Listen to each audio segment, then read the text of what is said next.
11.05 Pak. Saya bebas aja sih Pak, mau Boleh sekarang nih Pak, bisa? mulai sekarang nggak apa-apa, sambil jalan aja nanti biasanya pestuin Pak. Oh gitu, oke. Oke, saya izin. Bentar. Recording in progress. Oke, saya izin share screen. Sebentar.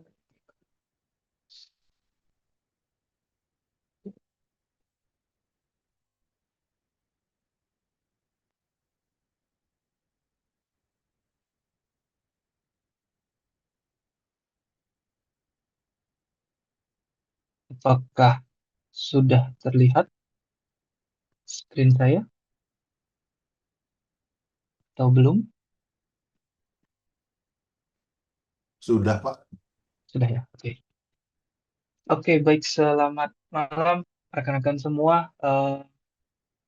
Jadi kita santai aja ya, karena ini sosialisasi kan. Jadi kita santai aja. Bentar, saya buat full screen dulu. Oke, mudah-mudahan terlihat dengan jelas.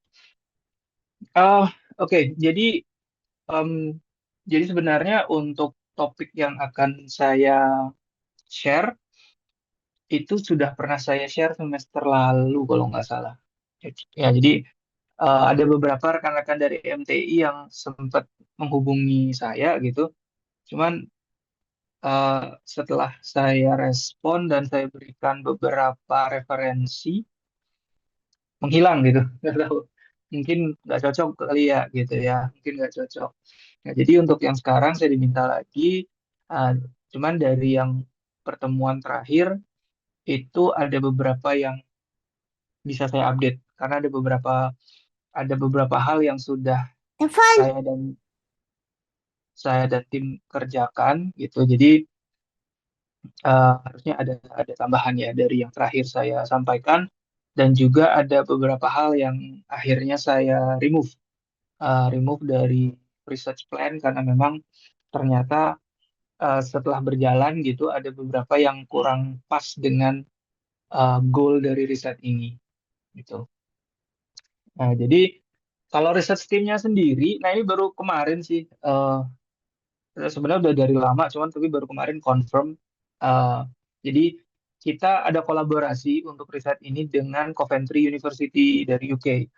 Ya, ini sebenarnya yang dari Coventry, dua profesor ini adalah supervisor saya dulu waktu S3. Dan dari UI ada Prof. Mursanto dan saya. Nah, jadi eh, baru kemarin, ya mungkin sedikit update dan sedikit promosi juga ke teman-teman MTI, siapa tahu ada yang tertarik gitu ya. Jadi rencananya Fasilkom UI itu akan mengadakan double degree dengan Coventry University untuk pendidikan doktoral. Nah, jadi secara garis besar, nah nanti mungkin pengumumannya menyusul ya, ini masih unofficial gitu ya, unofficial ini dari apa kemarin perbincangannya sudah dimulai gitu ya. Jadi akan ada rencana untuk double degree, jadi setengah di UI, setengah lagi di Coventry UK. Di satu setengah saya lupa untuk tahunnya ya. Yang jelas tahun tahun pertama kedua itu di setengah tahun kedua di UK dengan tentunya topiknya ada beragam, bukan hanya ini ya, ada beberapa topik lain lagi yang em, eh, akan ditawarkan gitu. Nah, balik lagi untuk riset yang ini. Nah, jadi nanti kebetulan juga kami, saya dan Prof. Petrus dan Prof. Elena Gaura dan Profesor James Brusi juga, karena mereka suami istri, jadi mereka satu paket lah. Eh, Kemarin juga sempat mengajukan hibah gitu ya dan diterima dari apa hibah dari UI gitu. Nah, jadi kami saat ini sedang mengerjakan riset tentang fall detection, masih melanjutkan sebenarnya dari yang kemarin. Nah, jadi goalnya adalah membuat sebuah aplikasi, bukan aplikasi aja sih, ada hardware-nya juga. Nah, jadi makanya saya agak saya nggak tahu ya apakah topik ini bisa masuk ke karya akhir dari teman-teman MTI, atau mungkin nanti kalau ada yang punya ide lain yang bisa terkait dengan ini dan bisa dijadikan karya akhir, saya sangat terbuka gitu ya. Dan juga kalau di research group kami gitu ya, konsepnya kalau dari saya dan Prof. Petrus itu biasanya tidak membiarkan, maksudnya tidak membiarkan tuh gimana ya enaknya, gimana cara enaknya menyampaikan. Tidak membiarkan tuh maksudnya begini. Jadi biasanya di research group kami itu kami akan memberikan existing solution. Jadi atau dari hasil-hasil penelitian sebelumnya. Jadi kami akan berikan source code-nya, terus kami akan jelasin step by step-nya, kami berikan paper-paper yang terkait. Jadi rekan-rekan tidak mulai dari nol banget, tidak bingung nyari, aduh buat apa ya gitu, enggak. Jadi kami sudah memberikan, biasanya kami akan memberikan koridor-koridornya gitu. Nah, jadi nanti ada koridor-koridornya, jadi teman-teman bisa ambil salah satu koridor gitu ya. Nah, nanti bisa explore di sana. Tentunya tetap ada di supervisi dari kami berempat gitu. Nah, jadi kurang lebih seperti itu mekanismenya ya rekan-rekannya. Jadi bukan yang kami juga nggak mau, kami sangat strict ya, kami sangat strict dengan progres. Artinya kami tidak menerima kalau misalnya ini baru kejadian sih semester lalu. Jadi ada rekan-rekan yang mengambil studi mandiri kalau nggak salah, ya studi mandiri mengambil topik ini. Nah jadi kalau saya dan Prof. Petrus itu tidak mau tiba-tiba dapat hasil. Nah, itu nggak mau saya. Ya, saya nggak mau seperti itu. Jadi harus ada progres yang jelas dari awal itu ngapain, terus progresnya tiap minggu seperti apa, terus apa namanya rencananya berikutnya seperti apa. Nah, jadi benar-benar kami mengusahakan agar rekan-rekan punya experience research yang terarah, bukan yang tobrok sana, coba sini, trial and errornya terlalu banyak. Kami bukan, style kami bukan seperti itu. Ya, jadi biasanya kami akan arahkan, bahkan nanti akan saya tunjukkan beberapa contoh riset yang dikerjakan teman-teman S1 gitu ya. Ya, walaupun mungkin levelnya berbeda nanti, tentunya MTI harus lebih setingkat lebih tinggi daripada teman-teman dari S1 karena kan levelnya sudah magister gitu. Oke. Ya itu untuk ininya dulu, mekanisme apa namanya risetnya, mekanisme bimbingannya. Oh ya, satu lagi, kami biasanya minta ada bimbingan rutin paling apa ya, paling jarang bahasanya, paling jarang itu 2 minggu sekali.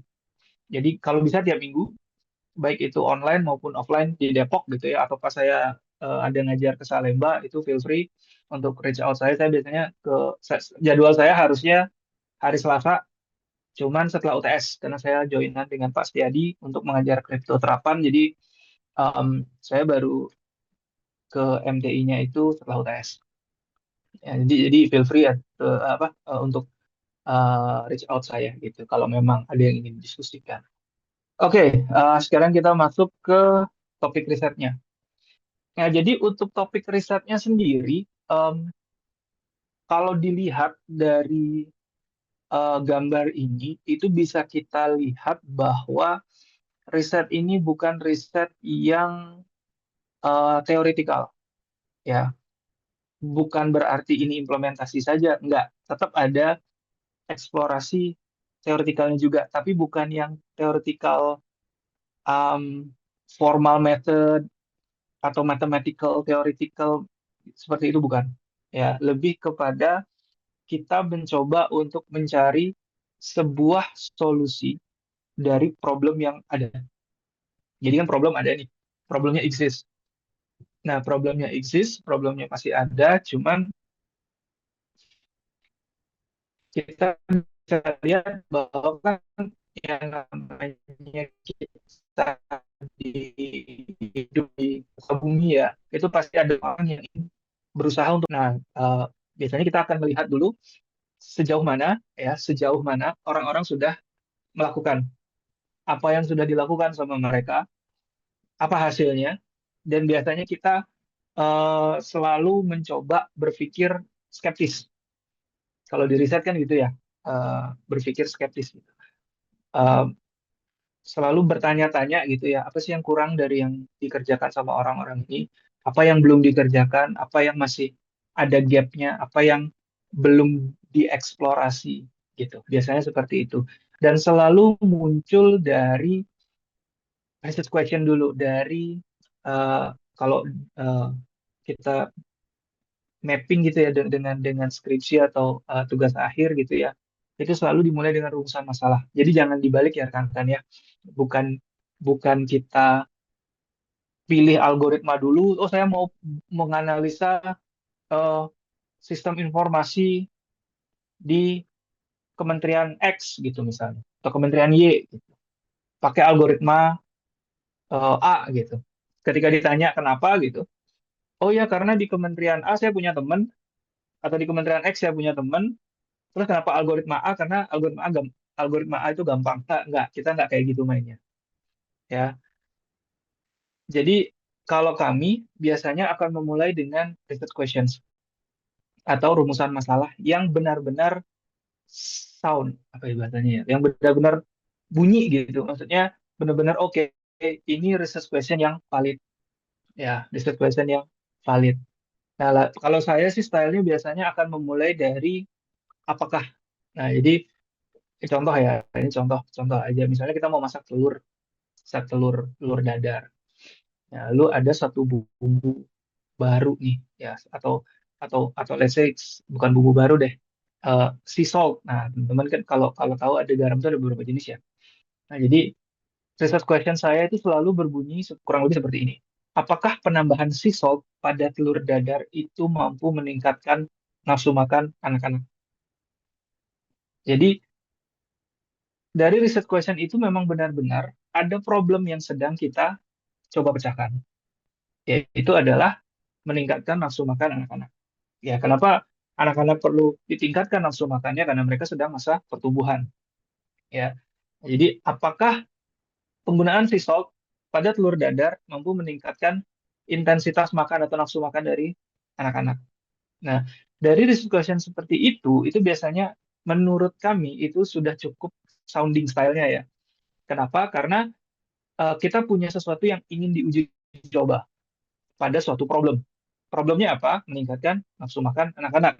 Sesuatu yang ingin dicobanya apa? Oh, menambahkan sea salt pada telur dadar. Ya, kurang lebih seperti itu. Nah, lalu untuk kasus ini apa research question-nya? Gitu kan ya. Research question-nya apa sih? Nah, jadi mungkin background-nya sedikit ya. Mungkin teman-teman yang sudah pernah ikut sosialisasi saya mungkin sudah tahu ya. Jadi eh, ini berdasarkan ini bukan cuma riset riset yang saya ambil karena keren aja, atau ini bukan riset yang saya ambil topiknya ya, maksudnya ya karena disuruh supervisor, enggak. Jadi kasusnya itu memang terjadi sama saya. Ini real world problems, bukan skenario lagi ya, tapi real world problems. Jadi beberapa tahun yang lalu itu nenek saya masih hidup, sekarang beliau sudah meninggal. Beberapa tahun yang lalu ketika nenek saya masih hidup, beliau menderita diabetes.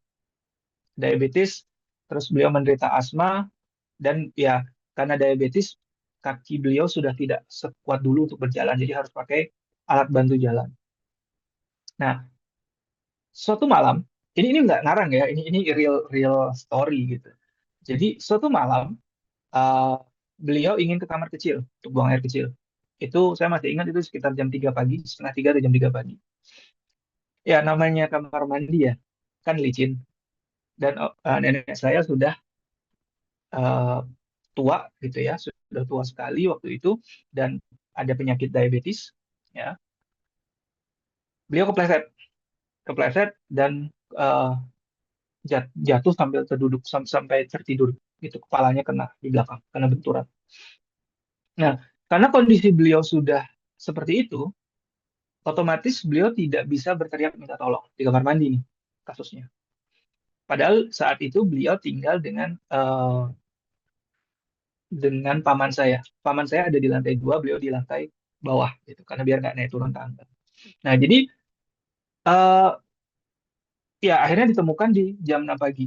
Jadi 3 jam beliau sadar, tidak pingsan, sadar beliau, tapi nggak bisa ngapa-ngapain gitu. Karena ya jatuh terus kepalanya kebentur, tulang belakangnya kebentur lantai, eh ya nggak bisa bergerak gitu ya.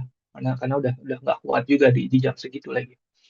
Nah, karena nggak bisa manggil, nggak ada bisa mencet apapun, tombol darurat dan sebagainya, akhirnya baru ditemukan jam 6. Itu ya dalam kondisi lemas, ya lemas. Akhirnya dibawa ke rumah sakit, sorry, bukan ke dokter lagi, ke rumah sakit, ke UGD dibawa. Nah, jadi waktu itu seingat saya itu ada retakan di tulang ekor apa ya gitu, saya lupa. Sehingga beliau tidak bisa duduk selama 3 bulan. Saya ingat sekali itu, saya harus ya jenguk lah setiap minggu untuk ngasih support ke beliau. Nah, eh dari situ saya belajar, oh ini ada problem. Ya, ternyata kasus ini tidak hanya terjadi sama saya. Ternyata kasus ini terjadi ke banyak orang. Memang 3 tahun 4 tahun ke belakang isu ini eh, nggak terlalu terlihat di Indonesia. Tapi ketika saya kuliah S3 di UK dan Australia, saya ngambil double degree, kasus ini tuh jadi salah satu top priority-nya pemerintah di sana. Kenapa? Ya, ini mungkin cultural ya. Ini ada sedikit bumbu budayanya. Jadi kalau di Australia dan di Inggris, rata-rata orang-orang di sana ketika sudah berumur 18 tahun, mereka akan memilih untuk pergi dari rumah orang tuanya. Mereka nggak mau tinggal sama orang tuanya.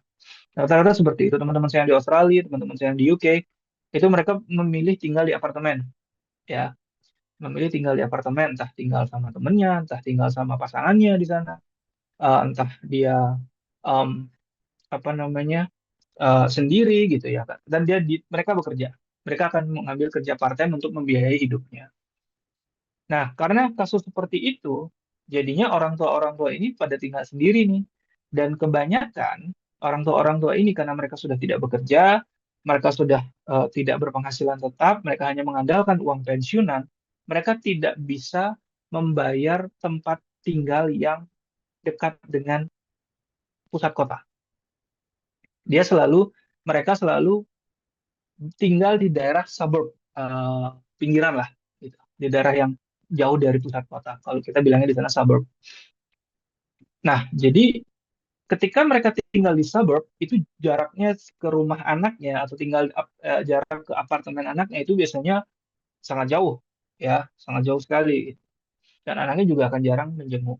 Nah, itu sering sekali terjadi kasus di mana orang tua itu ditemukan meninggal bahkan sampai membusuk karena dia jatuh, kebentur, bahkan ada yang bersimbah darah gitu ya. Nggak ada yang nemuin gitu karena jauh kan dari anak-anaknya gitu. Baru ketemu ketika eh, tetangganya mencium bau busuk. Nah, ketika tetangganya mencium bau busuk. Nah, kalau di Indonesia sendiri itu saya baru balik ya, waktu baru balik dari S3 itu 2019, saya berencana membawa teknologi ini ke sini. Mau saya buat startup gitu ya. Cuman ketika saya sudah jalan gitu, kok nggak laku gitu ya. Nggak apa istilahnya, peminatnya sangat sedikit. Nah, di situ saya melihat apa benar nggak laku ya di Indonesia ya, atau ini memang secara culture nggak cocok dengan Indonesia. Awalnya saya berpikir seperti itu awalnya, sampai suatu waktu saya dengar berita, eh, saya waktu itu nonton YouTube, saya senang nonton YouTube, saya sedang nonton podcast. Waktu itu Deddy Corbuzier, saya masih ingat Deddy Corbuzier, saya lupa di podcastnya yang mana gitu ya.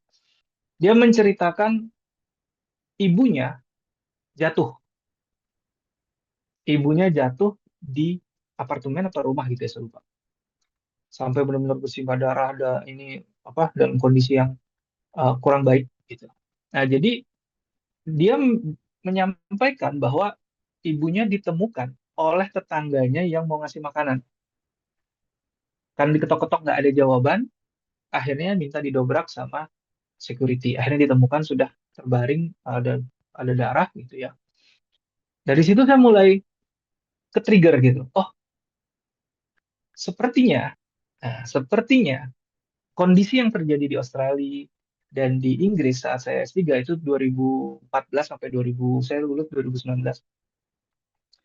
2014 sampai dengan 2018, sorry. 2018 saya lulus, 2019 saya wisuda. eh Terjadi di Indonesia tuh belakangan gitu ya.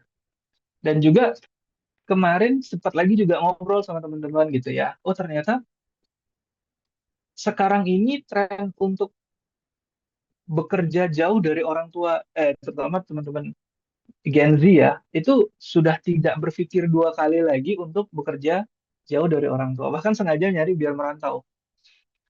Ya mungkin tidak semua, tapi saya melihat tren itu mulai ada.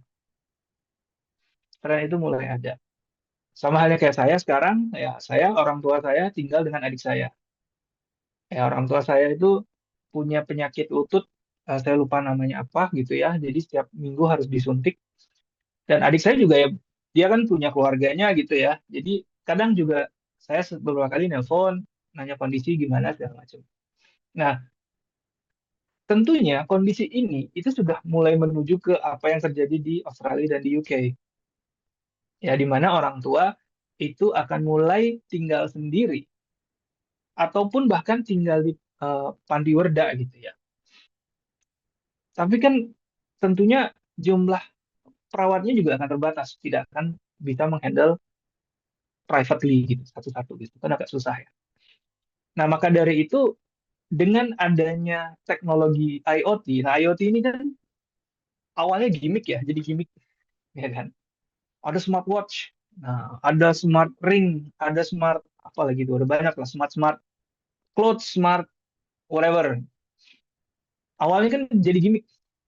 Saya masih ingat 2015 tuh ada yang jual, saya lupa kalau nggak salah brandnya Nike apa Adidas itu ya. Samsung apa Adidas gitu. Saya lupa. Dia bikin smart smart clothes. Jadi dia ada baju di mana bajunya itu ada conductive thread, atau benang yang bisa mengirimkan arus dan ada sensor. Di mana baju itu bisa mendeteksi vital sign dari manusia. Itu ada 2015 itu kalau nggak salah saya lihat dan waktu itu masih berupa prototype. Nah, tapi sekarang kan sudah banyak ya wearable device yang ada. Nah, dari situ saya melihat bahwa waktu itu supervisor saya bilang ini ada potensi besar.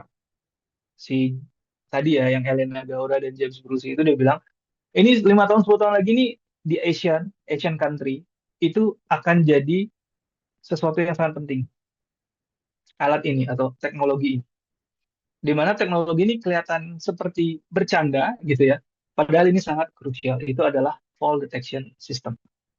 Nah, jadi fall detection system itu eh, tujuannya adalah simple, goalnya cuma satu, memberikan notifikasi ketika ada insiden jatuh ke pihak yang tepat.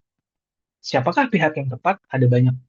Bisa ke keluarganya, bisa ke rumah sakit, ya, dan bisa juga ke insurance companies. Ini saya juga baru tahu tahun lalu ya kalau nggak salah saya dikasih tahu sama ketika saya berobat gitu ya, saya ngobrol sama dokter, ternyata BPJS menanggung insiden jatuh. Nah, jadi kan di sini orang sudah mulai menganggap bahwa oh, jatuh itu bukan sekedar terpleset, tapi ada bahaya lain yang menanti di belakang. Terutama, nah, ini saya garis bawahi lagi nih, terutama untuk orang yang sudah lanjut usia. Kalau orang-orang yang masih muda gitu ya, seperti saya gitu misalnya ya kemarin 2 tahun yang lalu saya kecelakaan ditabrak motor jatuh, kepala kena apa? Kena trotoar, bahu kena aspal, ya masih bisa recovery. Dan saya masih bisa di sini duduk sekarang mensosialisasikan riset saya. Ya, jadi eh, ini akan sangat berbahaya untuk lansia. Nah, goalnya itu tadi, simple goalnya. Goalnya sangat simpel, memberikan notifikasi kepada pihak yang memang tepat untuk memberikan pertolongan. Ya, itu adalah goal utamanya. Oke. Nah, lalu ini ada video nih, bisa di play nggak ya? Oh, ini bisa. Nah, ini contohnya. Nah, ini waktu saya di Australia, ini lab saya di Australia, saya melakukan eh, riset, melakukan uji coba gitu ya. Nah, ini yang kalau rekan-rekan lihat di bajunya itu ada yang nyala kayak Iron Man, itu adalah sensor. Bukan sensornya, sensornya yang di atasnya, yang kecil. Yang bulat itu adalah Arduino, kalau teman-teman pernah dengar Arduino. Arduino itu ya kayak CPU-nya wearable sensor. Waktu itu saya menggunakan family Adafruit Flora. Ya, jadi goalnya ya ini sebenarnya gambaran kasarnya sekali apa yang akan kita kerjakan atau apa yang kita akan buat. Jadi ketika terjadi jatuh akan ada informasi. Nah, kalau di sini karena untuk simplifikasi gitu ya, untuk simplifikasi karena kan kayak kita skopnya riset ya nggak mungkin yang langsung gede gitu kan, pasti harus bertahap. Itu saya kirim ke email. Nah, ini saya sudah sampai sini. Nah, cuman sekarang trennya kayaknya sudah mulai berubah ya. Eh, dan bukan cuman tren, tapi ketersediaan teknologi juga sedikit berubah. Yang sepengalaman saya, mungkin nanti rekan-rekan kalau ada yang punya pengalaman yang lebih baik dari saya, mungkin bisa di-share ke saya ya, akan sangat membantu sekali. Di Indonesia, itu saya selalu mengalami kesulitan untuk membeli hardware. Dalam artian hardware ini berupa wearable sensor, berupa komponen elektroniknya. Kesulitan, lumayan kesulitan. Kalau nggak mahal ya barangnya nggak ada. Ada dua kemungkinan itu aja. Kalau nggak yang nggak masuk akal, kadang barang sekecil ini yang harganya mungkin kalau di luar cuma $2, $1, di sini bisa ratusan ribu. Ya saya nggak tahu apa yang terjadi. Mungkin biaya importnya mahal, saya nggak tahu. Dan biasanya sempat kalau dulu saya pernah beli, ada fruit ini saya beli di US. Saya dari US, saya bawa ke Australia, saya kirim ke Australia pakai Amazon waktu itu. Amazon, ya Amazon, bukan eBay, Amazon. Saya pakai Amazon, itu nyampe di Australia itu sekitar 2 minggu sudah nyampe. Nah, saya belum pernah kalau di Indonesia, kayaknya it take longer. Ya, itu selalu jadi kesulitan. Nah, yang terjadi di Indonesia, yang sepengalaman saya, ini mungkin subjektif ya, mungkin teman-teman yang lain punya pengalaman yang lebih bagus, lebih baik. Isunya kalau di hardware itu ya itu kesulitan device. Saya susah banget beli komponen.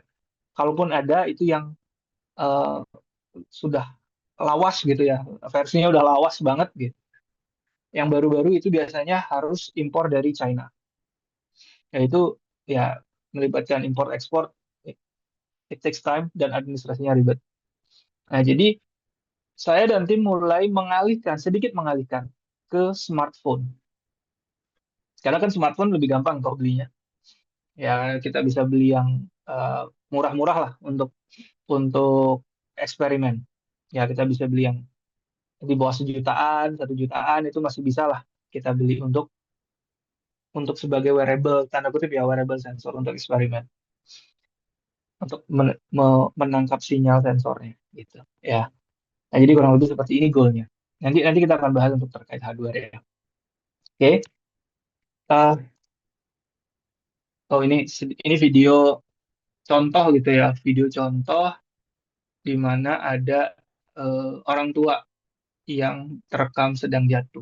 Jadi ini makanya saya bilang ini bukan, nah itu, ini bukan problem yang saya buat-buat gitu ya, bukan problem yang saya eh, apa modifikasi gitu agar bisa dapat hibah atau bisa melakukan riset nggak.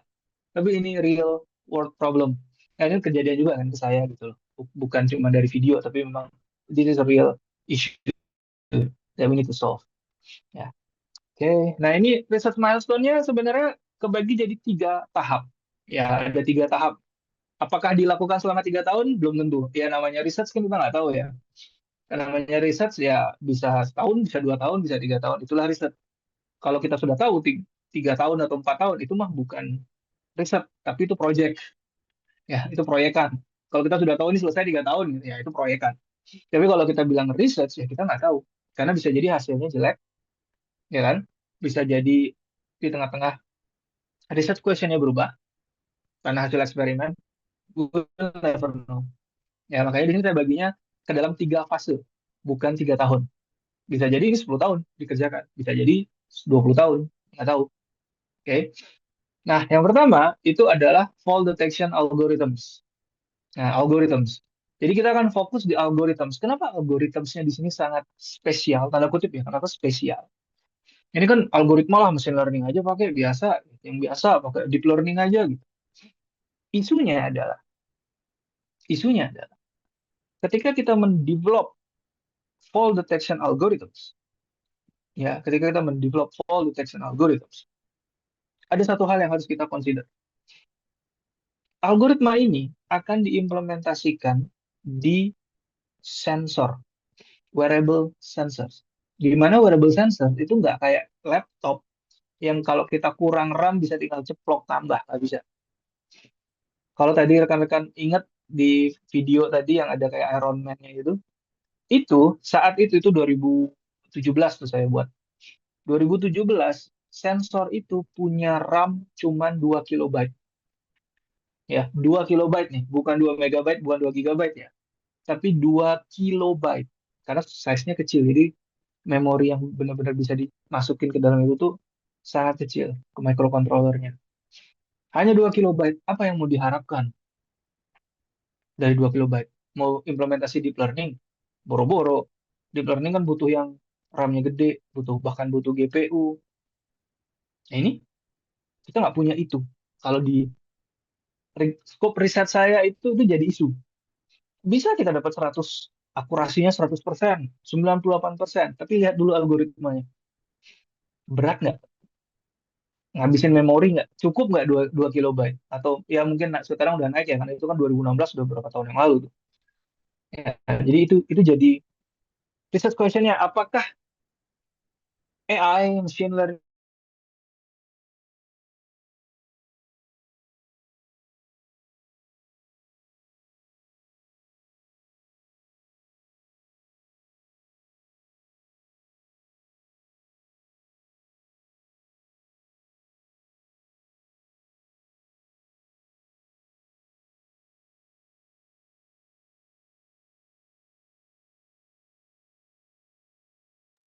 Ya, ditunggu ya, kayaknya jaringan Pak Edinya kayaknya putus.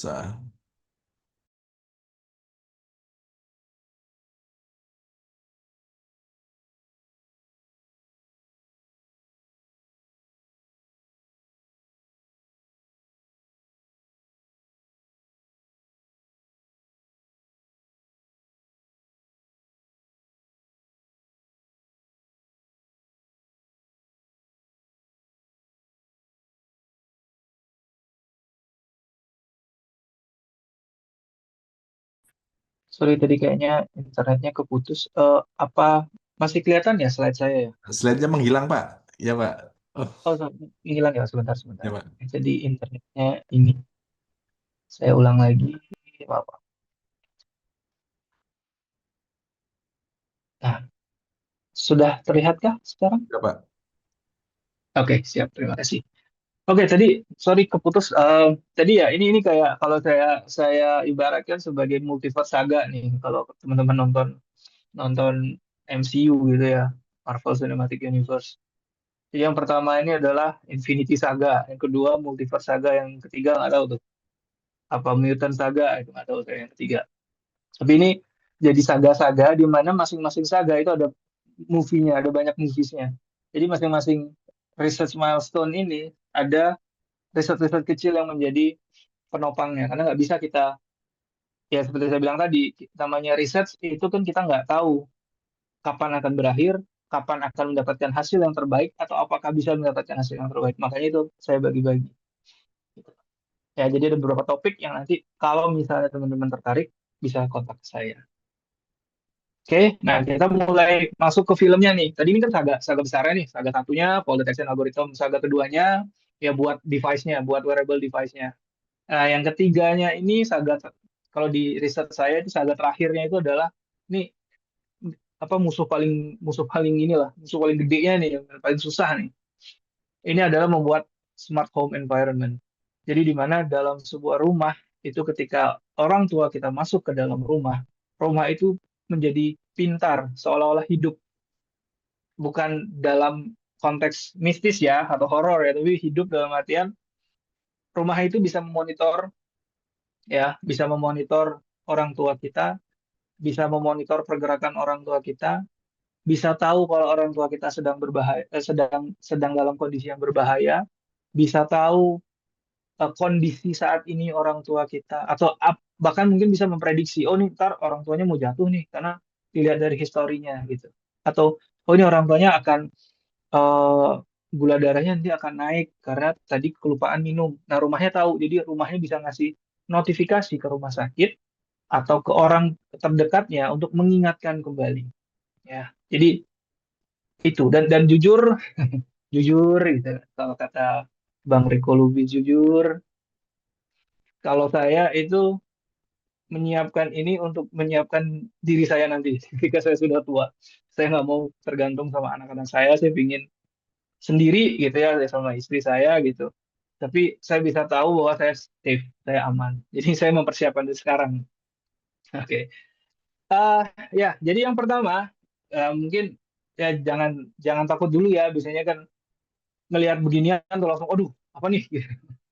Langsung jiper duluan nih semua gitu. Karena beberapa teman-teman MTI yang sudah menghubungi saya gitu ya. Terus saya kasih topik, bukan topik, saya kasih paper ini tolong dibaca-baca. Terus nanti setelah dibaca-baca, kalau memang idenya masih masuk, ayo kita diskusi. Terus tiba-tiba nggak ada kontak lagi sampai sekarang. Atau ada yang ngontak, mungkin saya lupa gitu, nanti tolong diingatkan lagi ya kalau memang saya belum merespon. Nah, jadi kalau ini secara garis besar aja ya, mungkin um, dynamic data segmentation. Nah, di sini untuk rekan-rekan yang tertarik ngambil ini by the way topik disertasi saya. Ya, ini algoritma yang ada gambar state machine ini yang bulat-bulat ini. Ini adalah algoritma yang saya create. Nah, untuk melakukan pemotongan data, gitu, pemotongan data dari sinyal. Nah, di sini eh, untuk mata kuliah yang berkaitan ya dengan topik ini gitu ya. Yang pertama sudah pasti digital signal processing (DSP). Jadi rekan-rekan yang tertarik ke sini itu akan banyak nantinya akan banyak bersinggungan, nggak, bukan banyak bersinggungan lagi, banyak jadi sarapan lah, jadi sarapan sehari-hari, jadi makanan sehari-hari yang namanya digital signal processing. Ya, filtering, mau pakai wavelet, mau pakai Fourier, ya itu itu mainannya di situ, digital signal processing. Terus yang kedua itu ada yang namanya teori bahasa otomata, finite state machine. Nah, ini yang digambar ini adalah finite state machine (FSM). Kenapa finite state machine? Nah, karena finite state machine ini adalah diagram yang paling tepat, bukan paling tepat menurut semua orang ya, ini menurut saya ya. Waktu kasusnya saya, finite state machine ini paling cocok untuk menggambarkan rancangan algoritma. Ya, rancangan algoritma yang digunakan untuk wearable sensors atau sensor pada umumnya. Karena kan sensor ada state-nya ya. Kalau teman-teman pernah ngoding sensor, pernah ngoding Arduino, itu teman-teman akan paham kenapa state itu penting. Kenapa state itu sangat bermanfaat, sangat berguna banget ketika kita ngoding di Arduino. Waktu itu saya ngoding di Arduino, kebayang, oh oke, ini nggak bisa pakai flowchart gitu, nggak bisa pakai apa sih biasanya kalau di RPL, DFD gitu ya, nggak bisa. Sequence diagram, nggak. Tapi state machine yang paling pas untuk kasus ini. Sekali lagi, menurut saya, kalau kata Panji kan, menurut keyakinan saya, gitu ya. Kalau di Mensreya, ya menurut keyakinan saya, dan ini sudah dipublish gitu. Jadi bukan cuma keyakinan saya aja, tapi juga keyakinan komunitas riset tentang IoT gitu. Ya. Nah, jadi isu yang terjadi itu adalah gini. Kalau kita berbicara masalah menggunakan machine learning untuk mendeteksi human activity recognition, itu pertama biasanya kita harus motong, ini kan sinyal itu datanya continuous ya, lanjut terus ya. Beda dengan data yang kita kumpulkan pakai kuesioner atau data gambar, itu kan beda ya. Nah, kalau data ini kan continuous lanjut gitu terus. Nah, sebelum bisa diproses lebih lanjut, biasanya yang dilakukan oleh orang-orang yang berkecimpung di riset ini, dia akan dipotong dulu nih. Nah, kalau teman-teman lihat di gambar yang sebelah kanan ini warna biru, itu ada segmen 1, ada segmen 2, ada segmen 3. Itu segmen itu potongan data, potongan sinyal. Jadi setelah sinyal dipotong, baru dilakukan features extraction. Feature extraction-nya tergantung kasus kan. Kalau fall detection ya bisa jadi peak, nilai peak tertinggi, nilai apa sinyal tertinggi. Tuh, ada peak. Nah, ini kan ada nih peak nih. Bukan peak Pantai Indah Kapuk ya, peak, peak, peak, peak. Atau rata-rata nilai sinyal gitu, atau energi yang ditimbulkan itu bisa dihitung. Nah, itu ketika sudah melakukan feature extraction dari satu segmen, baru kita jadikan sebuah instance, baru kita lakukan training dan testing. Seperti itu kurang lebih pipeline-nya. Nah, jadi window-nya itu geser lagi terus gitu sampai aktivitasnya berhenti. Research question utama dari kasus ini ada ya kalau kalau kalau kalau ini nggak bisa satu aja sih. Kalau ini nggak bisa satu research question, ada beberapa. Yang pertama, berapa atau apakah size window yang panjang itu bisa memberikan akurasi yang lebih baik? Atau apakah size window yang pendek itu bisa memberikan hasil yang baik? Atau apakah sliding, jadi kalau Windows itu kan ada sliding tuh, ada overlap. Apakah semakin besar overlapnya akan memberikan hasil yang lebih baik? Nah, ada banyak ya betul question. Cuman isu yang utama kalau di sini ya, seperti yang kalau yang saya baca gitu ya, atau yang saya lihat di realnya, kita nggak akan pernah tahu berapa size optimal, berapakah overlap optimal. Pasti akan ada satu kasus aja yang jelek, ada satu kasus yang bagus gitu. Kenapa? Karena kita nggak pernah tahu durasi tiap aktivitas yang dilakukan oleh manusia. Gitu. Jadi, misalnya nih kayak sekarang, memang secara jadwal, saya dijadwalkan untuk memberikan sosialisasi, saya duduk di sini, itu 1,5 jam. Tapi kan belum tentu 1,5 jam selesainya. Bisa lebih cepat, bisa lebih lambat. Kita nggak akan pernah tahu. Kalau saya tanya, rekan-rekan, berapa lama rekan-rekan biasanya minum air? Berapa lama waktu yang dibutuhkan untuk minum air satu teguk? Kan bervariasi. Even kita sendiri, antara aktivitas yang sama, sekarang dan besok itu beda. Nah, jadi ketika kita berbicara masalah segmentasi, data segmentasi ini nggak ada apanya silver bulletnya, nggak ada peluru peraknya. Oh ini size-nya 10 detik pasti bisa mendeteksi dengan baik. Nggak tahu. Gitu. Nah makanya di sini yang saya ajukan di disertasi saya menggunakan yang namanya event trigger based segmentation. Jadi event trigger based itu adalah segmentasi yang dilakukan berdasarkan event tertentu. Jadi kalau kasusnya ini adalah karena fall kan, jatuh.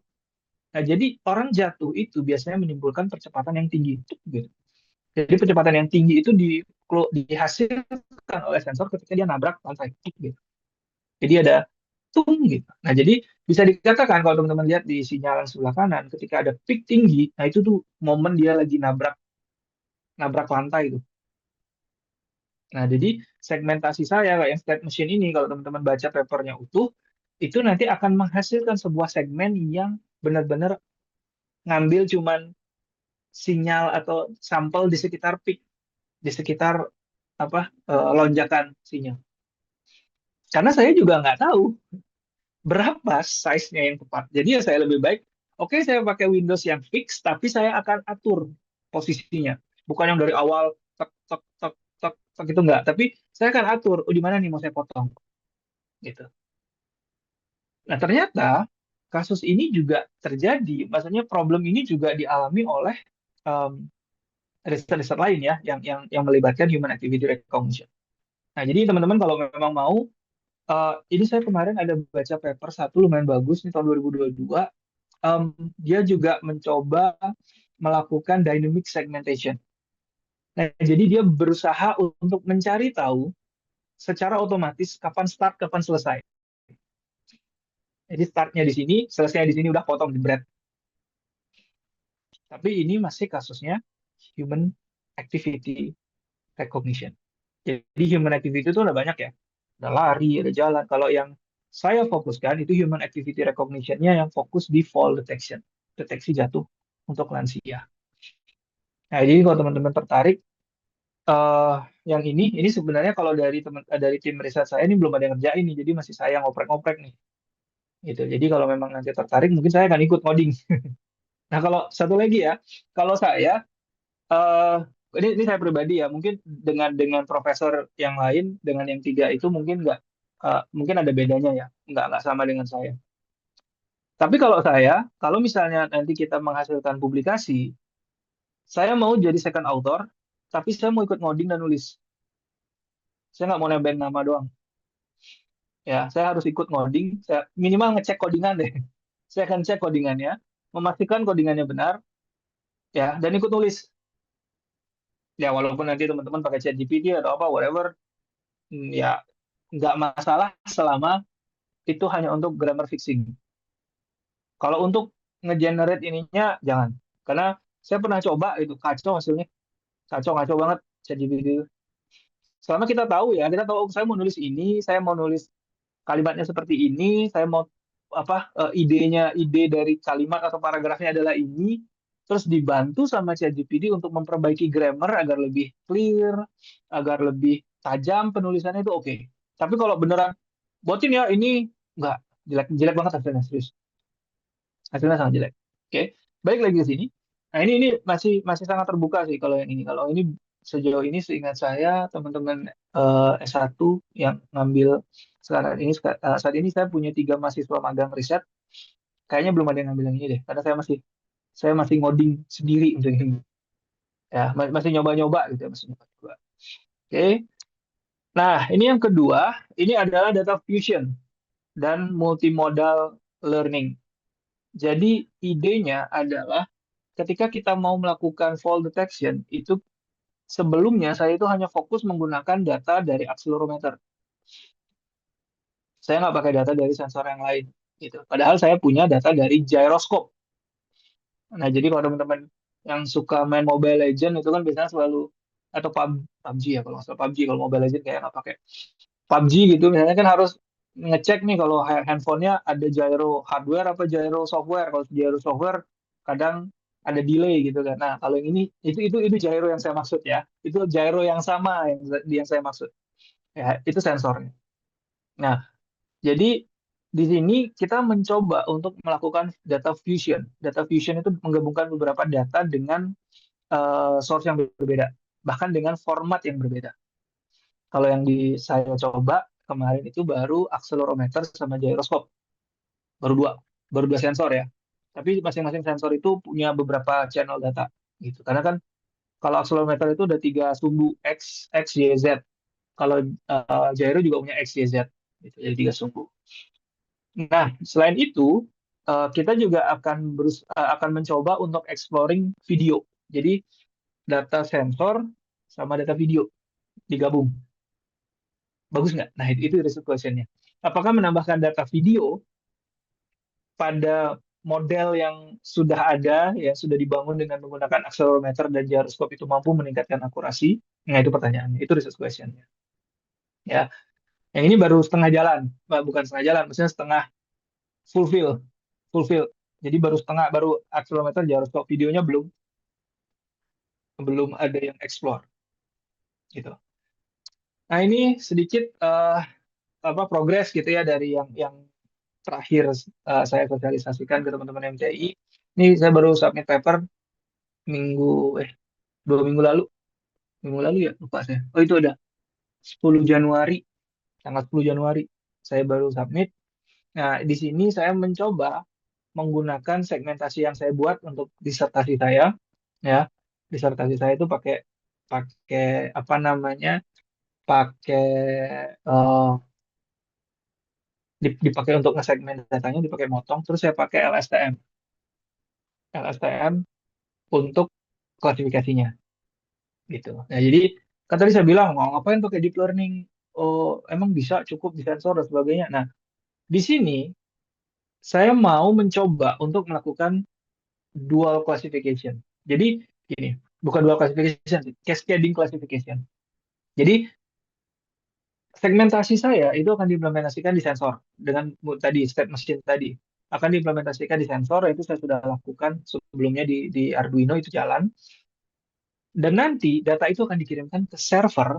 Nah, baru digunakanlah si LSTM ini untuk melakukan klasifikasi.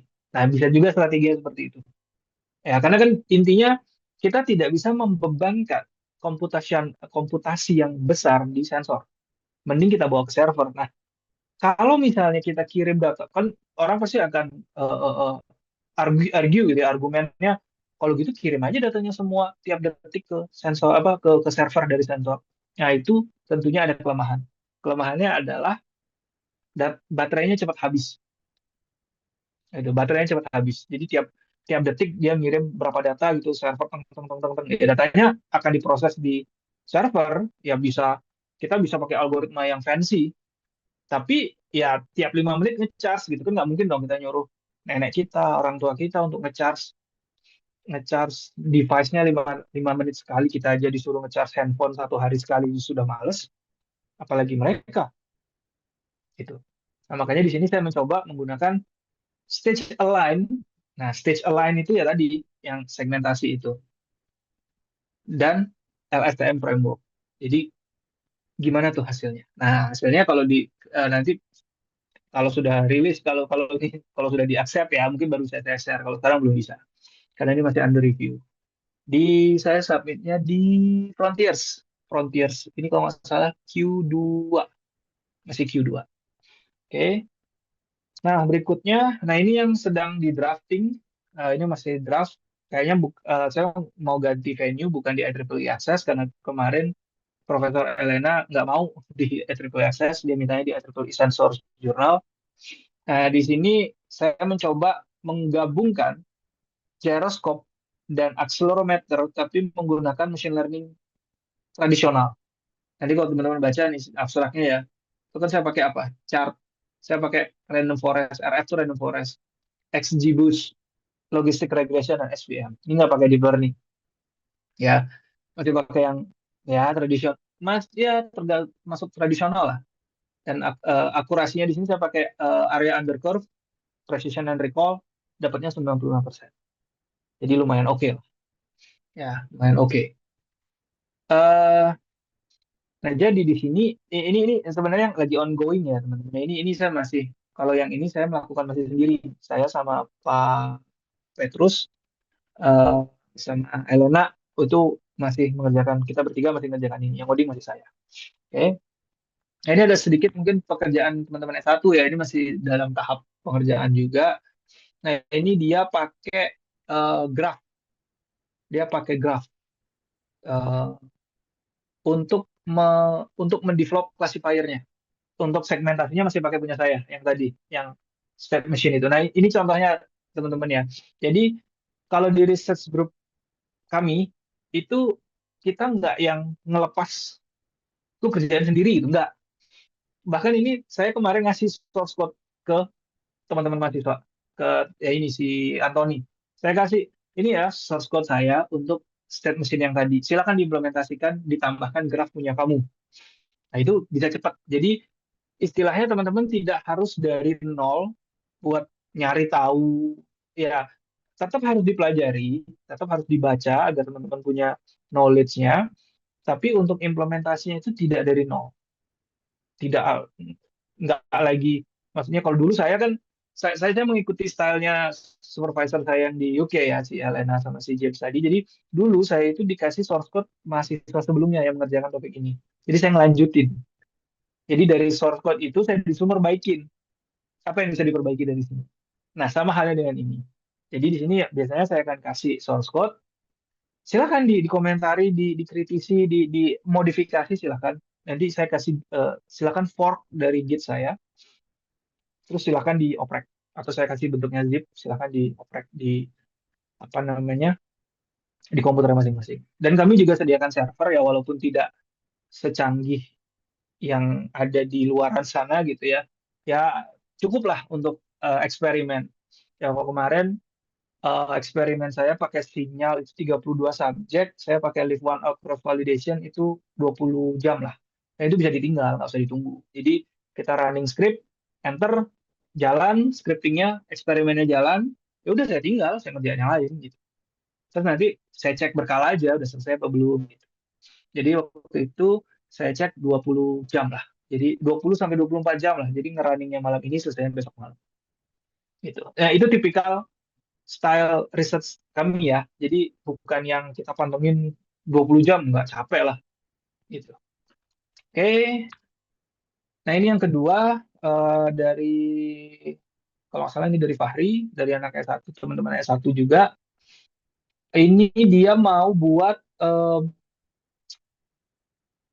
fitur baru. Bukan fitur baru sih, mengadopsi, sorry, bukan membuat fitur ya, tapi mengadopsi fitur berbasiskan informasi fisika. Jadi dia ngitung kalau orang jatuh tuh secara fisika kayak gimana sih penggambarannya. Nah, bisa nggak penggambaran itu digunakan sebagai fitur? Nah, itu. Ini yang lagi kita juga kerjakan. Tapi ada dua lagi sih yang belum saya share sih karena memang masih tahap eksplorasi ide. Ada dua. Ada dua lagi yang masih dalam tahap eksplorasi ide. Itu saya lanjut lagi. Nah, ini yang saya bilang tadi. Device-nya ini. Yang di sebelah kiri eh, itu yang kayak Iron Man itu ya, kalau teman-teman lihat ya. Itu yang kayak Iron Man itu Arduino ada Fruit Flora. Saya pakai itu 2017. Harusnya sekarang udah lebih canggih ya. Udah lebih canggih. Nah, yang di sebelah kirinya itu Bluetooth. Bluetooth modul. Jadi waktu itu saya buatnya nyambungnya ke Bluetooth. Jadi datanya dikirim eh, via Bluetooth. Ya, via Bluetooth. Terus yang di atas, yang kecil, kalau kelihatan tuh yang di atas kecil, itulah sensor accelerometer dan gyroskop. Nah, kalau didetilin lagi, teman-teman ya, kalau teman-teman lihat, itu apa? Ini saya coret-coret deh. Nah, jadi ini adalah Bluetooth, ya. Ini adalah CPU-nya lah, kalau kita bilang. Ini adalah baterai baterai lipo, lithium ion atau polimer, sorry, lipo, baterai lipo. Ini disambungkan pakai kabel. Nah, ini adalah kabel USB nyambung ke PC. Jadi kalau kita mau programming ini itu lewat USB, nanti kalau sudah jalan lampunya akan ada indikator klap klip gitu ya, klap klip berapa kali habis itu stabil biru, itu artinya udah jalan. Ya, udah nyala. Nah, ini yang accelerometer sensor sama gyroscope. Nah, waktu itu caranya kita nyambung gimana gitu. Ini kan nggak kelihatan nih. Nggak kelihatan kan? Nyambungnya gimana nih? Pakai lem gitu. Enggak, ya. Kita jarit. Jadi waktu itu ada teman saya yang dia risetnya tentang antena, fleksibel antena. Waktu itu dia punya satu namanya conductive thread gitu ya. Namanya conductive thread di mana itu bentuknya kayak benang, tapi itu sebenarnya adalah tembaga, lapisan tembaga. Itu digunakan untuk mengalirkan listrik, membuat antena di baju, di bahan kain lah. Jadi dijarit sama dia. Dia punya mesin jahit yang kalau sekarang udah banyak sih ya, mesin jahit digital gitu. Jadi dia bisa ini. Nah, kalau yang ini kasusnya waktu itu akhirnya nggak jadi pakai mesin jahit digital karena susah. Akhirnya jahit pakai tangan nih. Benar-benar jahit pakai tangan. Nah, ini nih kalau teman-teman lihat nih ada titik-titik. Sorry. Ada titik-titik nih di sini. Nah, ini ada titik-titik nih itu. Ini benang nih. Ini adalah conductive thread. Jadi untuk menghubungkan antara satu komponen dengan lainnya itu dijarit pakai benang tembaga istilahnya. Ya, ada benang tembaga itu dijarit. Nah, nanti datanya bisa masuk. Itu datanya tadi yang contoh video yang pertama yang tadi teman saya jatuh, terus dari email dapat notifikasi. Nah, itu hasilnya. Nah, ini secara detail device-nya seperti ini.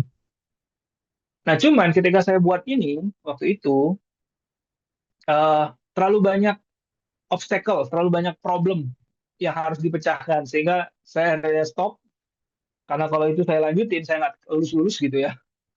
Saya lulus-lulus, akhirnya saya stop, udah sampai segini aja lah untuk device, saya fokus di algoritmanya aja. Nah, jadi di sini isunya adalah yang pertama masalah cuci mencuci. Pernah tuh saya punya dua baju beginian, saya buat dua gitu ya, teman saya jaritin, terus saya beli sensor, saya assemble, terus saya coding, ada dua tuh. Satunya dimasukin mesin cuci sama istri saya karena nggak lihat, udah hilang tuh, bukan hilang, rusak gitu ya, cuci, benar-benar masuk mesin cuci, digulung-gulung-gulung-gulung, rusak. Yang satu lagi masih ada, cuman udah nggak proper lah.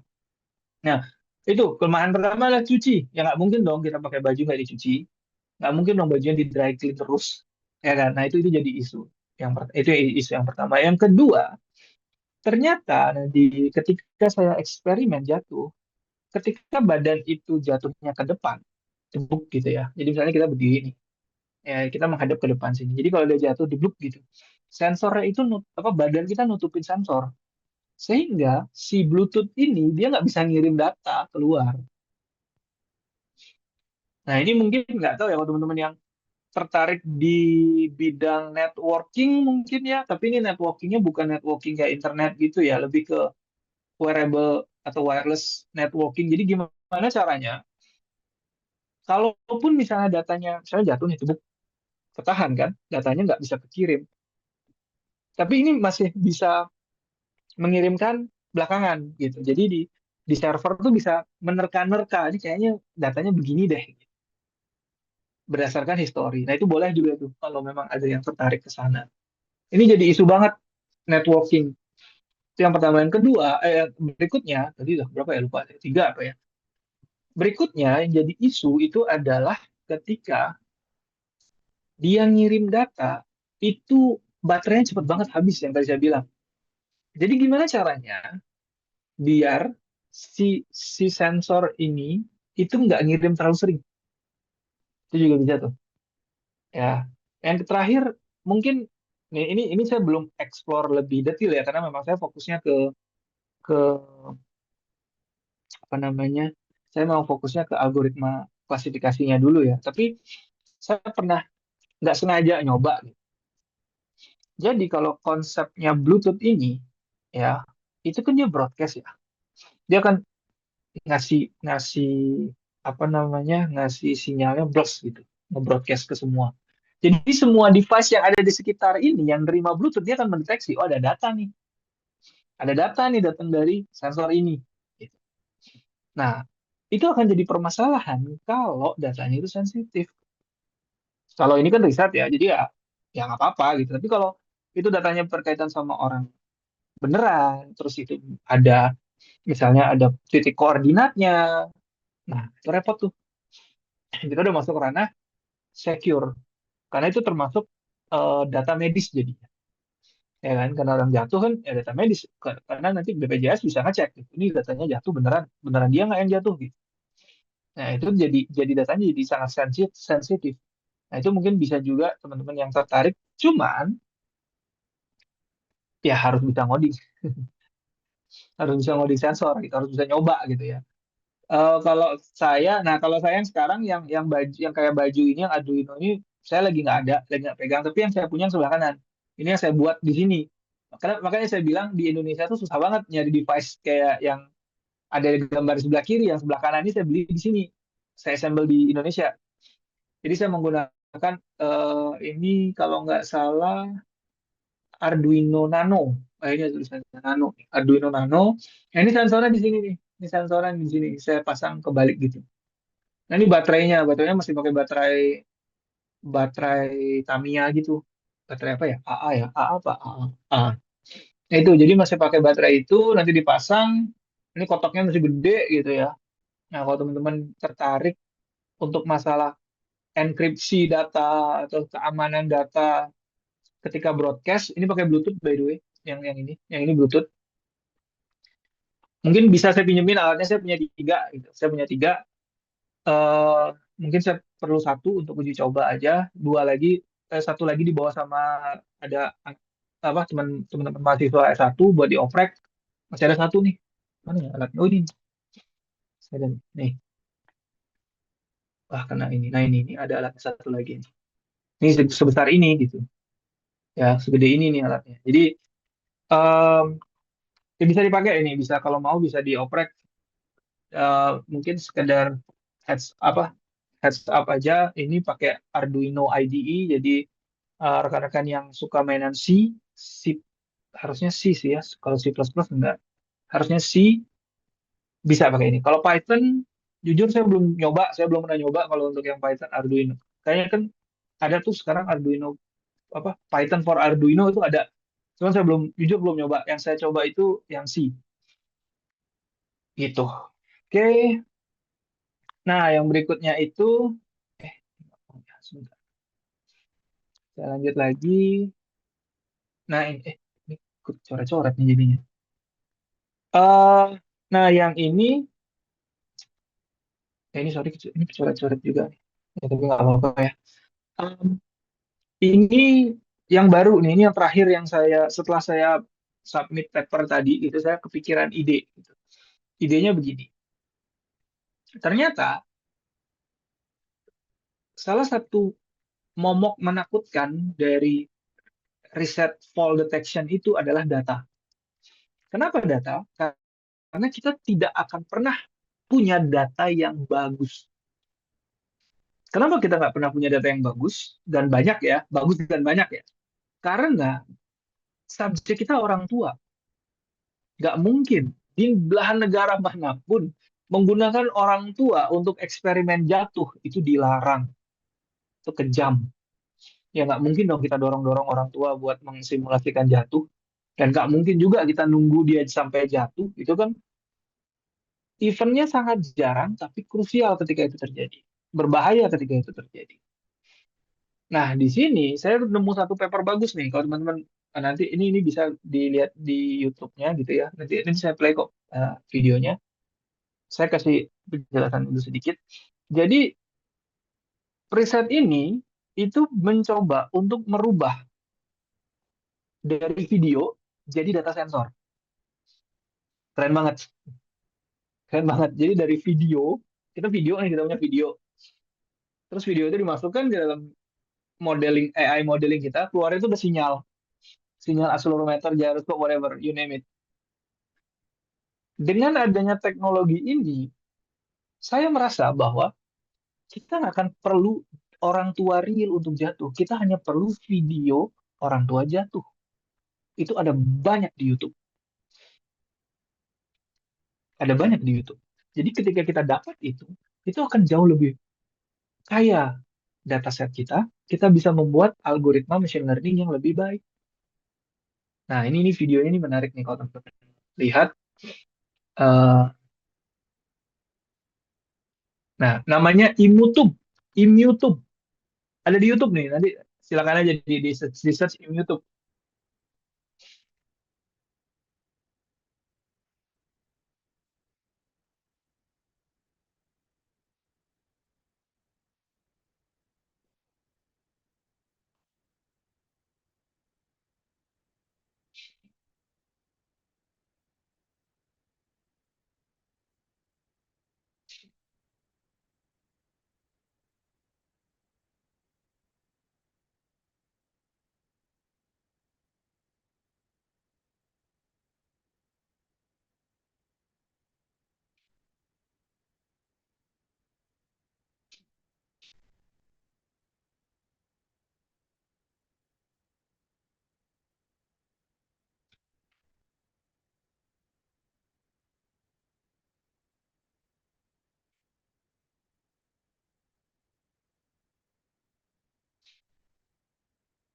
Oke, nah itu.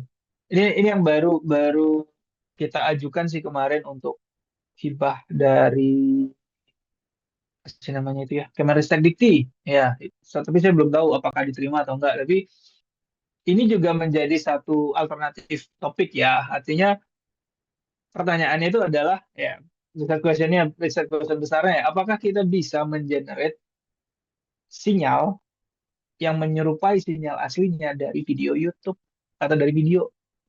Jadi kita punya video orang jatuh gitu ya. Kan bisa nggak kita menghasilkan sinyal orang jatuh, sinyal akselerometer dari hanya video itu aja? Karena dengan adanya itu saya yakin topik fall detection itu akan bergeser, akan moving, akan ke potek, bukan potek apa ya, ke switch dengan ekstrim. Karena ya dengan adanya ini ya kita nggak perlu ngumpulin data lagi, kita cuma tinggal ngumpulin YouTube gitu, video-video di internet, dari YouTube, dari TikTok, udah banyak tuh, udah banyak sekali dari Facebook bisa juga kalau boleh di-download gitu ya, dari CCTV ya ada banyak yang bisa kita kita eksplor di sini. Nah ini sedang kami, kalau saya sih sedang lagi eksplor juga yang ini. Kita lagi mengajukan baru minggu lalu sih kita lagi mengajukan ethical clearance dari RSUI untuk mengkondak eksperimen pengumpulan data. Jadi nanti pengumpulan data dilakukan dengan memasang alat yang tadi, alat yang ini, sistem ini, atau smartphone di badan subjek, terus nanti subjeknya kita suruh melakukan aktivitas, terus kita record. Gitu. Ada juga aktivitas jatuh. Nanti kita tentunya jatuhnya nggak yang di lantai ya, jatuhnya itu kita sediakan matras juga, kita pakai apa safety equipment-nya juga lengkap. Itu nanti akan kita lakukan setelah ethical clearance dari RSUI. Gitu. Nah ini secara garis besar nanti eh, apa milestone yang tadi ya itu di breakdown lagi gitu ya secara topik. Ada dynamic segmentation, ada data fusion, ada low computational cost pre-impact and impact fall detection, ada cascade fall detection algorithm, dan yang tadi immutable tapi untuk fall detection. Dan tentunya goal utamanya adalah ya ini, gimana caranya kita bisa membuat smart house gitu ya, rumah pintar, di mana rumah pintar itu dilengkapi dengan berbagai macam sensor yang tentunya kita juga harus aware dengan privacy, ya kan? Kalau kamera kan banyak yang bilang ke saya udah pasang kamera aja, Mas Edi gitu. Pakai aja kamera tuh taruh di beberapa tempat gitu. Nah, for your information, kejadian jatuh itu paling banyak terjadi di dua tempat, di toilet dan di kamar tidur. Saya yakin, saya berani yakin 80 sampai 90% orang tua kita nggak mau toiletnya dan kamar tidurnya dipasangin kamera. Itulah kenapa kita butuh yang namanya sensor yang lain. Entah itu wearable sensor, entah itu pressure sensor yang dipasang di lantai atau di tempat tidur. Jadi tidak menunjukkan kondisi maksudnya tidak menunjukkan gambar visual dari environment yang dimonitor. Kalau wearable kan kita nggak tahu kan ya, dia apa suasana kamarnya seperti apa kalau kita pakai wearable, selama wearable-nya nggak pakai kamera ya. Nah itu. Dan tentunya juga untuk membantu rumah sakit ya, untuk membantu family untuk bisa memonitor orang tuanya. Ini demi well-being orang tua kita nanti di kemudian hari. Dan tentunya kita ya, karena kita juga akan bertambah tua, kita juga akan ada di kondisi ini gitu ya, apalagi kayak kita ya hitung 5 sampai 10 tahun ke depan di mana nanti kita dan keluarga gitu ya, keluarga sudah pada semua punya kehidupannya masing-masing. Kalau kayak saya pribadi, anak-anak saya sudah punya apa keluarganya ya, punya keluarganya masing-masing. Saya akan tinggal sama istri saya. Saya yakin ini perlu. Gitu. Saya yakin ini perlu dan ini merupakan investasi jangka panjang yang saya lakukan dan tentunya dan tim riset kami ya, Prof. Elena, Prof. James, sama Prof. Petrus. Ini adalah investasi jangka panjang yang kami lakukan dari sekarang untuk mempersiapkan nanti ketika kita ada di usia senja. Ya, mungkin itu sekian. Ini slide terakhir, by the way. Dia mungkin untuk sekarang eh, saya buka diskusi aja ya. Nggak usah tanya jawab lah ya. Jadi kita diskusi aja. Sudah yang nanya langsung. Oke, silakan Pak Bayu. Pak Bayu ya benar ya. Silakan Pak. Halo, tes tes. Ya. Silakan Mas Bayu. Wih, banyak. Ada dua. Pak Bayu dulu, habis itu Pak Raihan. Halo, halo. Kedengaran nggak ya? Ya, kedengaran Pak, kedengaran. Oke. Jadi ini kan kita dari MTI. Nah, kemudian sebagai apa dari hasil paparan Pak Edi tadi kan topiknya lebih banyak sebenarnya dari MIK gitu kan.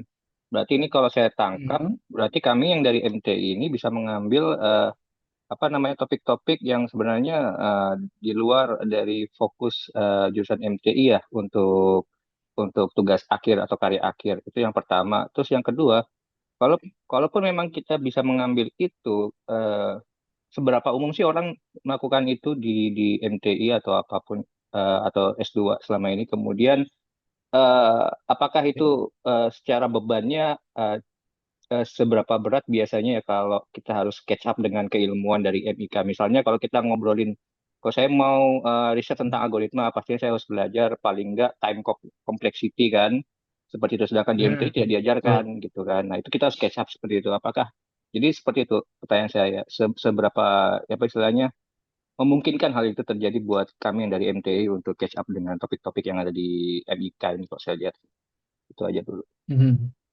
Oke. Ya, saya jawab satu dulu ya. Eh, Iya. untuk terkait apa namanya topik. Nah, makanya di sini em, saya sempat sudah sampaikan ke sebelumnya gitu ya bahwa memang topik ini heavy banget sebenarnya lebih heavy-nya ke arah MIK gitu. Karena kan kalau MTI SKS-nya kalau nggak salah beda ya dengan MIK terkait dengan tugas akhir atau karya akhir. Nah, kalau secara administratif apakah boleh nyebrang? Nah, itu jujur saya juga masih belum berani menjawab. Mungkin nanti Pak Suganda atau ke PA-nya langsung ya untuk nyebrang boleh nggak nyebrang gitu ya. Nah, kalau masalah catch up itu mungkin saya bisa jawab. Kalau masalah catch up, eh, asumsinya sekarang ini, em, ya sebentar Pak. Sekarang ini topik-topik yang saya kerjakan ini kan lebih ke aplikatif, applied, applied computer science in general lah. Artinya beberapa materi-materi yang saya sebutkan tadi itu sebenarnya seharusnya sudah pernah dipelajari di S1, seharusnya. Nah, saya nggak tahu nih, kan saya nggak tahu in detail Bapak Ibu backgroundnya dulu apakah computer science juga atau dari bidang ilmu yang lain. Nah, itu saya kurang tahu. Tapi yang jelas, kalau tadi saya sebutkan kan ada digital signal processing, atau misalnya ada machine learning. Nah, machine learning itu pun juga kan lebih ke statistik dan aljabar. Aljabar, statistik itu kan mata kuliah basic. For your information juga, nah, for your information juga, dua paper terakhir yang saya tunjukkan tadi itu dikerjakan oleh mahasiswa sistem informasi di Fasilkom, bukan dari MIK, bukan dari ilmu komputer. Jadi kan tadi saya ada 4 paper, draft paper yang saya tunjukkan. Ada dua terakhir yang saya bilang masih draft yang dikerjakan mahasiswa itu dua-duanya anak sistem informasi. Jadi apakah bisa ngejar? Bisa Pak, selama mau ngejar gitu sih. Kalau menurut saya itu ya, kalau kalau mau bisa ngejar atau enggak ya bisa-bisa aja sih selama selama excited untuk mengejar gitu ya. Itu bisa. Dan juga seperti yang saya sampaikan tadi, kami tidak melepas, tapi kami akan memberikan, jadi nggak start dari nol gitu Pak, nggak start from zero, tapi start from 15, 20 gitu, nggak dari nol ya. Kurang lebih seperti itu. Nah, tapi nanti kalau untuk masalah beban, SKS dan sebagainya, itu nanti mungkin saya nggak berani jawab sekarang karena takut salah masih informasi gitu ya. Yang jelas kalau untuk masalah beban nanti bisa kita diskusikan skopnya mau seberapa besar. Terus nanti ya mungkin nanti kita juga bisa diskusi dengan Pak Petrus gitu ya, dengan Prof Petrus karena beliau seharusnya sudah sangat familiar dengan eh, apa namanya dengan materi-materi atau karya akhir yang baik di MTI itu seperti apa. Jadi kita bisa discuss kira-kira mau skopnya kemana, arahnya kemana, itu bisa kita diskusikan. Kalau dari saya sih seperti itu. Mudah-mudahan menjawab ya, Pak Bayu ya. Ya, baik, terima kasih, Pak Edi. Ya, Pak Rehan silakan. Ya, Pak, terima kasih atas Ya. informasinya. Pak Edi Hmm. sendiri kalau di MTI ini ngajar mata kuliah apa ya, Pak? Oh, kalau semester besok saya dapat ngajar kripto terapan sama Pak Setiadi. Nah, itu juga saya ingin nyoba, bisa nggak sih saya pakai blockchain? Itu kan nanti kripto terapan itu nanti akan mainannya blockchain tuh dari awal sampai akhir semester. Bisa nggak sih pakai blockchain untuk nyimpan data vault? Jadi datanya itu benar-benar secure, terus datanya itu nggak dimanipulasi, nah gitu-gitulah. Nah itu juga ada potensi yang ingin saya eksplor ke sana. Jadi saya ngajarnya nanti, tapi saya ngajarnya setelah UTS karena saya bagi SKS dengan Pak Setiadi. Cuman besok Selasa saya ke MTI, jadi kalau teman-teman ada yang mau ngobrol, bolehlah kita ngobrol. Saya ke MTI hari Selasa besok minggu depan. Jadi nanti kita bisa ketemu di sana kalau memang ada yang tertarik. Oke, Pak. Gitu Itu Pak untuk Rehan. kripto terapan sendiri, itu dia mata kuliah pilihan ya jatuhnya ya? Iya sepertinya Mata ya. kuliah. Saya nggak saya nggak familiar juga tuh. Ya, iya kayaknya. Iya, soalnya Ada kalau sih dari di saya di situ nggak ada sih, Pak, yang wajibnya itu. Mungkin mata kuliah pilihan ya. oh, mungkin ya. Ya. Untuk Ya. Betul mata kuliah pilihan, betul, Pak. Oh ya, itu sudah Oke, Pak. dikonfirmasi sama Pak Suganda. Oh, ini Pak, apa namanya? Perihal hari Selasa itu ada waktu luangnya kapan ya, Pak? Kira-kira? Eh ya, jadi sebenarnya kalau kelas kan jam 7 ya. Ini jujur pertama kali nih saya ngajar di MTI ini. Nah, semester ini nih baru dapat tugas. Jadi kalau jadwalnya sih jam 7. Eh cuman saya mau ada, karena kan ini pertemuan pertama, jadi saya perlu sit in juga di kelasnya Pak Setiadi ya. Mungkin 30-40 menitan lah saya di kelas, habis itu saya mungkin permisi keluar. Karena kan biasanya di awal itu saya sama Pak Tiadi ingin menyampaikan dulu apa perancangan kuliahnya, terus nanti before before UTS-nya ngapain, after UTS-nya ngapain, goal yang ini diapain. Jadi mungkin ya di between itu mungkinlah kita bisa sempetin lah kalau memang ada yang mau didiskusikan. Aman sih harusnya, nggak masalah. Oke, Pak. Soalnya saya juga S1-nya elektro, terus ya pernah tahu sih kayak ginian sih, Oh Pak. oke. Walaupun Ya nggak terlalu nggak, iya. harusnya kalau elektro basicnya ngeliat kayak beginian gatel tangannya pengen nyolder. Iya, Pak. Siap siap, Boleh boleh ini, boleh Pak. Pak, nanti kita ya. Perihal perihal tadi yang presentasi tadi boleh di-share nggak ya, Pak? Atau ini ya? Oh boleh, nanti saya share ke Pak Suganda ya Pak ya. Nanti nanti biar di-share ke teman-teman mahasiswa yang lain. Oke, baik Pak. Nanti kirim aja ke WA atau ini Pak. Nanti kami taruh di ini Pak, course-nya Sosial Topik KA ya Pak ya. Oh boleh boleh Pak, siap Ya, siap terima siap. kasih Pak Edi. Boleh. Nanti saya kirimkan, siap. Oke, Ya Pak. Terima berikutnya, kasih. Ya. oke sip, Pak Fahri, silakan.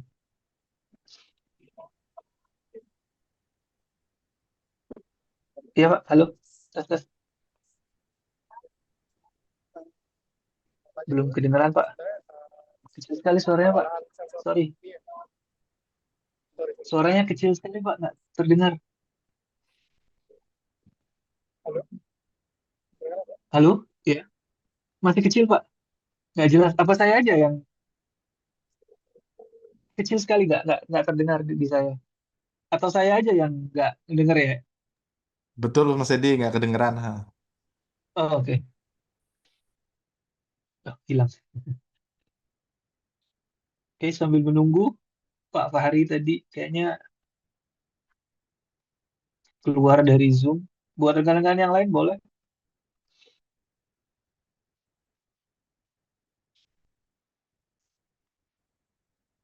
Kalau dia mau ditanyakan atau didiskusikan, monggo.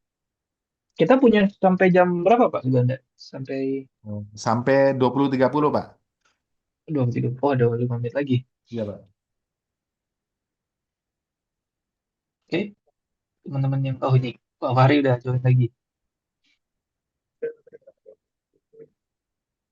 Halo.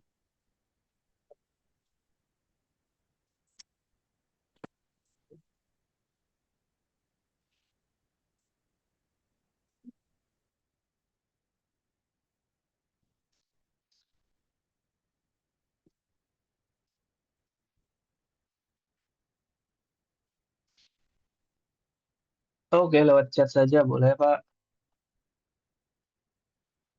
Kalau memang ada kendala teknis, boleh Pak di chat aja. Mungkin yang teman-teman yang lain kalau memang ada, monggo kita diskus santai aja ya. Udah malam soalnya, biar nggak tegang.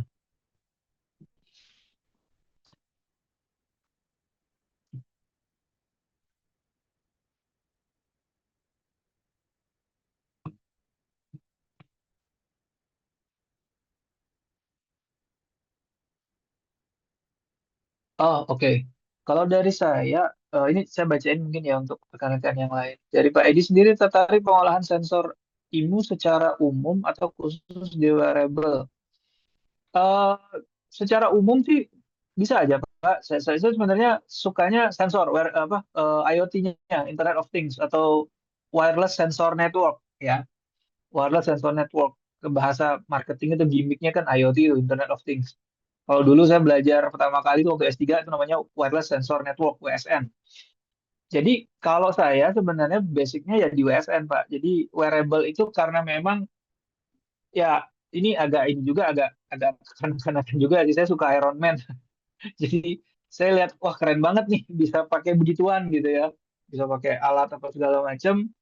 Jadi jadi sukanya ke wearable. Tapi kalau ada topik yang open terkait IoT yang lain, ya mungkin kita bisa ngobrolin sih Pak. Gitu. Kalau dulu saya pernah bikin ini, kalau yang di luar wearable ya, saya pernah bikin automatic parking detection. Jadi saya buat sensornya mirip kayak begini. Waktu itu nama sensornya Telos B, kotak begini juga. Pakai kotak begini gitu dalamnya ada sensor. Saya pakai sensor intensitas cahaya untuk tahu apakah slot parkirnya kosong atau enggak. Jadi simpelnya waktu itu saya buat untuk tugas mata kuliah waktu S3 juga karena saya diwajibkan ambil mata kuliah waktu itu. Jadi sensornya ini ditaruh di parkiran. Jadi kalau ada mobil parkir di atasnya, ini kan gelap tuh. Jadi intensitas cahayanya berkurang. Nah, jadi si sensor ini akan ngasih tahu ke komputer utama itu ada layar gede gitu. Nanti layar gedenya itu ngasih tahu slot parkir mana yang available, yang hijau. Jadi nanti ada layar, ada gambar slot parkir gitu, nanti kelihatan tuh mana yang kosong. Itu pernah saya buat. Jadi kalau menjawab pertanyaan ini nggak khusus di wearable, karena kebetulan aja sekarang ngelanjutin topik S3 saya gitu ya, mainnya di wearable, tapi saya open untuk eh, apa untuk sensor yang lain selama nggak terlalu jauh dari yang saya kerjakan sekarang sih, karena eh, ya takutnya terlalu banyak malah saya nggak fokus gitu. Itu sih Pak. Kalau bisa sih jangan jauh-jauh dari fall detection ya atau wearable wearable sih. Kalau misalnya mau nambah sensor pressure sensor di tempat tidur untuk mendeteksi orang tuanya lagi bangun tidur atau lagi sedang tidur itu boleh. Atau misalnya mau pakai kamera untuk di apa bukan kamera ya, misalnya ya mungkin sensor yang lain mungkin magnetometer atau apa gitu untuk mendeteksi pergerakan di dalam sebuah ruangan itu saya oke. Tapi kalau misalnya oh ini mau buat IoT untuk deteksi banjir, nah itu agak agak susah tuh saya tuh. Karena kan jauh banget ya antara fall detection human activity dengan banjir itu kan disaster disaster management system tuh. Itu sih Pak. Kalau bisa jangan terlalu jauh dari topik utama.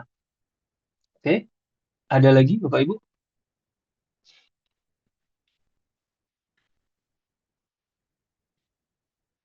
Mudah-mudahan menjawab ya tadi ya jawaban saya ya. Ada lagi kira-kira atau Sudah tidak ada Pak sudah kayaknya. tidak Jadi menarik? kalau itu terima kasih Pak Edi ya. Nah, Siap, siap Pak ya, Sugarnya. silakan ditutup aja Makasih Pak, banyak. closing Pak ya Pak. Ya, terima kasih banyak semuanya. Sampai jumpa di pertemuan selanjutnya atau mungkin nanti Selasa bagi yang mau aja ngobrol sama saya. Feel free untuk ini saya. Sampai ketemu di pertemuan berikutnya ya. Selamat malam, mohon izin pamit. Ya, malam Terima Edi, kasih terima Pak Edi. kasih atas pemaparan topik A-nya Pak ya. Terima kasih banyak Ya, Pak. terima kasih Pak. Sama-sama. Ya, untuk mahasiswa yang ikut topik hari ini, besok masih ada sesi selanjutnya yaitu hari Kamis jam 19 sampai 20.30 akan dibawakan sama Bu Betty ya. Terima kasih. Terima kasih Terima Pak kasih, Pak. Ganjar. Yuk.